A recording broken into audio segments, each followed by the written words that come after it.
دجال پیدا ہو چکا ہے، ٹھیک ہے، اور وہ کسی جگہ پہ چھپا ہوا ہے اور وہ اس کا ظہور ہوگا. ٹھیک ہے، کیونکہ جب نبی کریم صلی اللہ علیہ وسلم کو تمیم داری بتا رہے تھے تو انہوں نے کہا ہم دیکھ کے آئے، ہم خود دیکھ کے آئے کہ ہماری کشتی جو ہے وہ اس طرح سے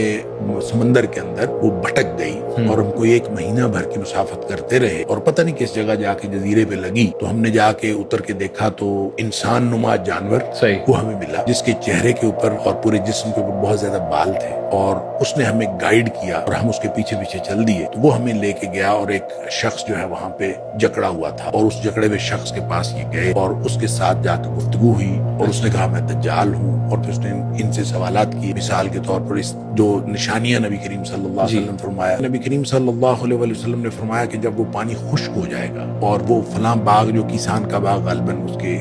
نام آتا ہے کہ وہ باغ پھل دینا بند کر دے گا. تو اب تبریہ جو ہے اس کا پانی آہستہ آہستہ کہتے ہیں خشک ہو رہا ہے، کم ہو رہا ہے. اب وہ کب ختم ہوگا اب یہ اللہ کو معلوم ہے، اللہ کو معلوم ہے، اور کس طرح سے اور بھی نشانیاں آتی ہیں. تو